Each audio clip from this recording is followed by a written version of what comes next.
Entendes o que estás lendo? O podcast que te leva através das páginas da Bíblia, livro por livro, capítulo por capítulo. Uma exposição bíblica emocionante. Aperte os cintos e embarque comigo nesta viagem.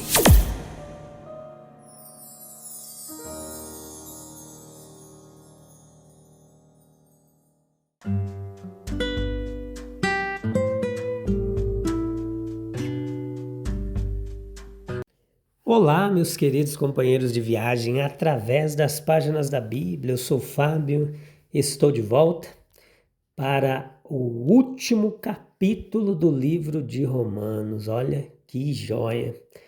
O Senhor tem nos guiado até aqui, pela sua infinita misericórdia, nos ajudado, é muito trabalho.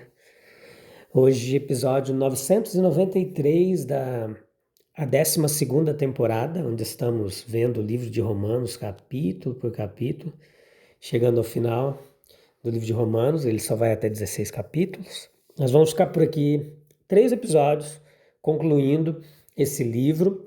Eu convido você a ouvir os outros episódios dos outros capítulos e fazer uma jornada capítulo por capítulo, através da Bíblia Sagrada. Isso é bastante edificante e é joia demais. Você encontra esse trabalho disponível aí na Amazon Music, na Apple Podcasts, no YouTube, YouTube Studio, no Spotify, Deezer, iVoox, Podchaser e tantos outros distribuidores de podcasts de forma gratuita. Dá um toque no seu celular, não cobramos nada para você ouvir esse trabalho, tá bom? Romanos capítulo 16, parte 1, vamos lá. Hoje tem bastante nomes, companheiros de Paulo na expansão do Evangelho, pois ninguém anda sozinho, né?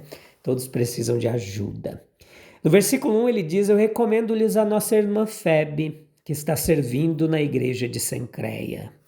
E aqui a gente pode começar falando como um sermão para mulheres jovens, sim. Pois somente o cristianismo ele deu à mulher o seu lugar de direito. A mulher, ela ocupa uma posição honrosa na Bíblia. Muitos não percebem isso, mas toda a sabedoria é dada a ela, especialmente a viúva em sua vulnerabilidade e solidão. No Antigo Testamento, a gente encontra mulheres nobres como Débora, Ana, Ruth, Esther. E no Novo Testamento nós temos Maria, a mãe do nosso Salvador, Maria de Betânia, Lídia, Dorcas e muitas outras. As mulheres ocupavam um lugar importante na igreja cristã primitiva. Em Filipos, por exemplo, quando Paulo foi ao local onde costumavam se fazer orações, ele encontrou aquele pequeno grupo de oração composto inteiramente por mulheres. Nas epístolas de Paulo, nós encontramos muitas mensagens enviadas às mulheres cristãs de diversas igrejas, elogiando muitas delas por sua fidelidade e devoção à causa de Cristo. Entre as que ele menciona está Febe. Nós nada sabemos profundamente assim sobre a história de Febe, além do que é relatado aqui, e do fato adicional mencionado em uma nota no final dessa epístola, de que ela foi a portadora dessa carta aos cristãos em Roma.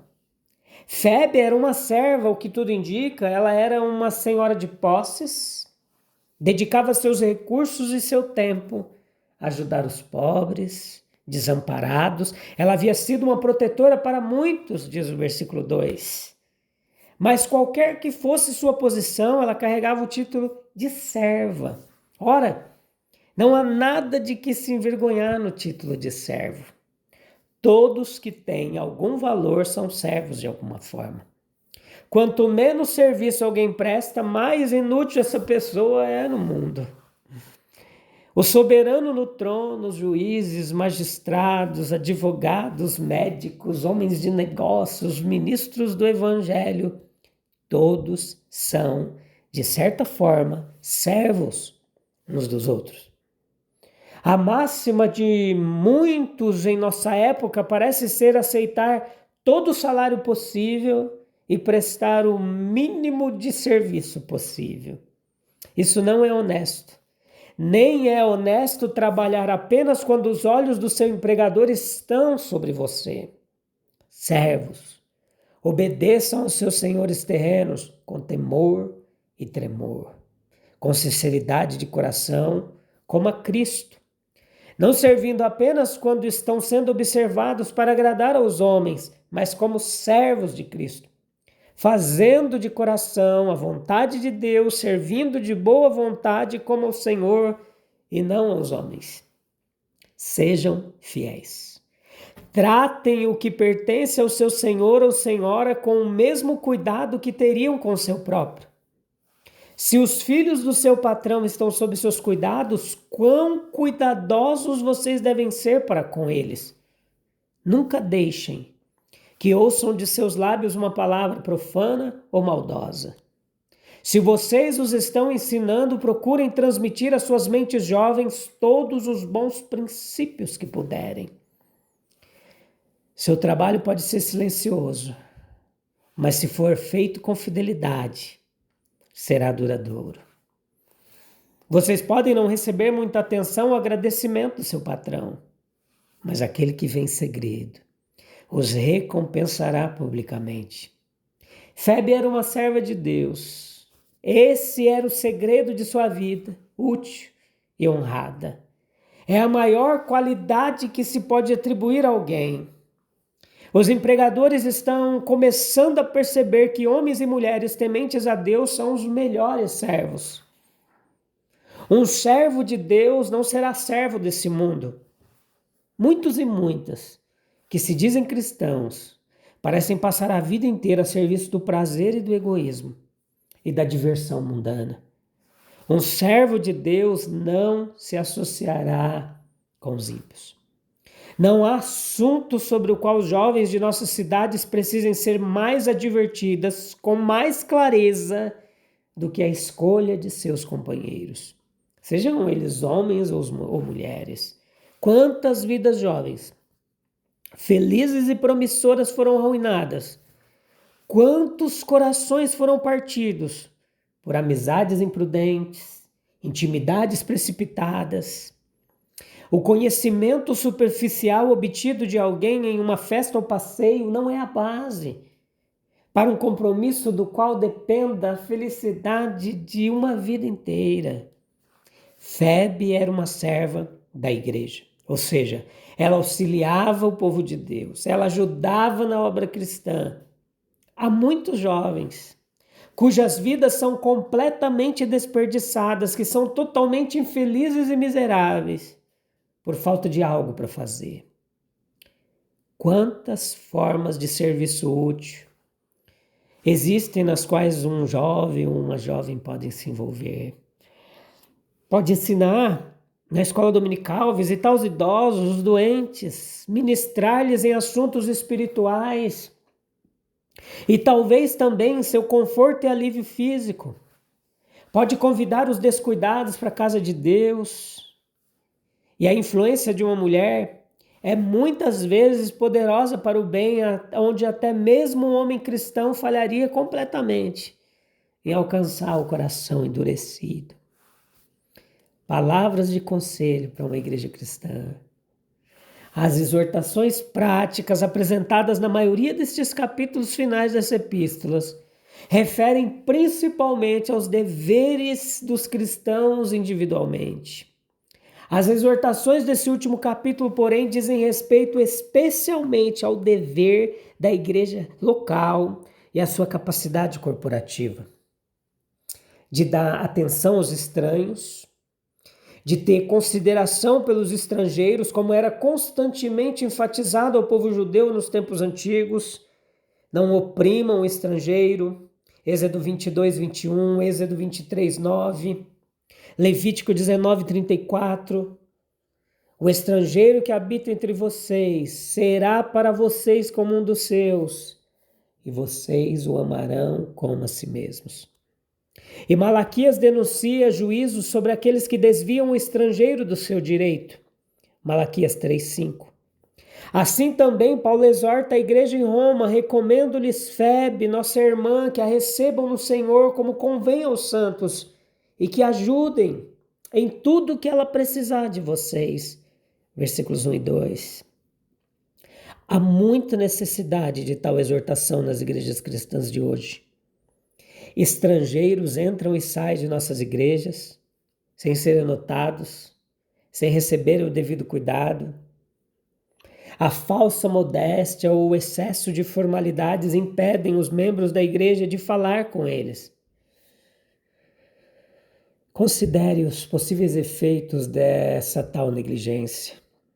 Veja, um jovem longe de casa, exposto a muitas tentações, a um ambiente ímpio, entra numa igreja. Ninguém lhe dirige a palavra. Ele se afasta. Mas ele sabe que talvez num bar ele encontrará um acolhimento, um aperto de mão amigável. Pois os filhos deste mundo são mais sábios em sua geração do que os filhos da luz. Os cristãos deveriam estar tão ansiosos para acolher o estrangeiro na casa de Deus, quanto os ímpios estão para acolhê-lo em seus recantos de prazeres e pecado. Outro, à beira da descrença, perturbado por uma literatura popular tola de nossos dias, entra numa igreja cristã. Ele percebe um forte elemento de realidade e egoísmo. Ele também se afasta.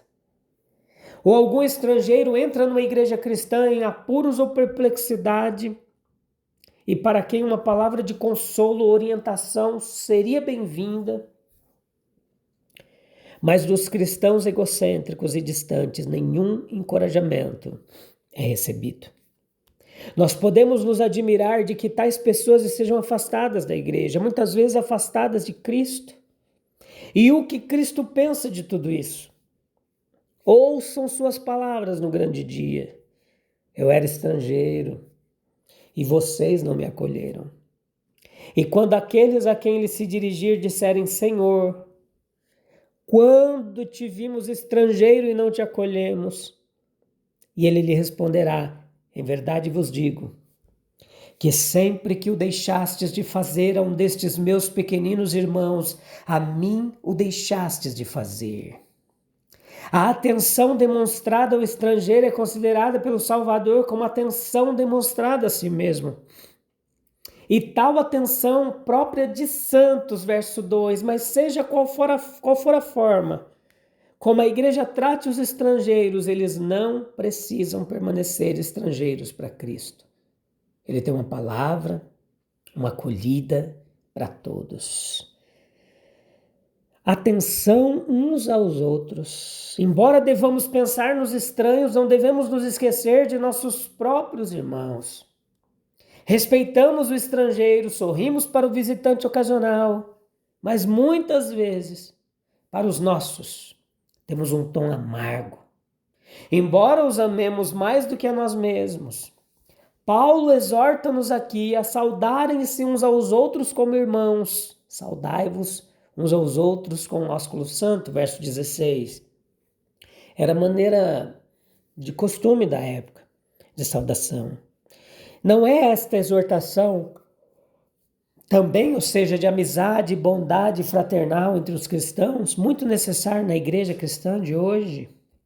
Quantos cristãos professos entram e saem da mesma igreja, sentam-se à mesma mesa da comunhão e nunca trocam saudações? Depois de séculos de cristianismo, nós somos apenas principiantes na escola de Cristo. A nossa profissão de amizade por Cristo não vale muito se não estivermos dispostos a fazer amizade com os nossos irmãos. Pode-se dizer, não podemos ignorar as diferenças sociais. Como vou reconhecer na rua um amigo? Como vou apertar a mão de alguém de uma posição social diferente da minha? Ah, sim, é o orgulho, a dificuldade. Missionários nos dizem que o sistema de castas nos países orientais é um dos grandes obstáculos à propagação do evangelho. Mas o mesmo ocorre no nosso país. Há castas, tanto em nações cristãs quanto em terras pagãs. Contudo, não deveria ser assim. Em nenhum lugar essas diferenças eram mais marcantes do que em Roma. Havia as classes bem definidas, nitidamente distintas de patrícios e plebeus. No entanto, Paulo as ignora. Muitas das pessoas que ele menciona nominalmente em suas saudações neste capítulo eram escravas.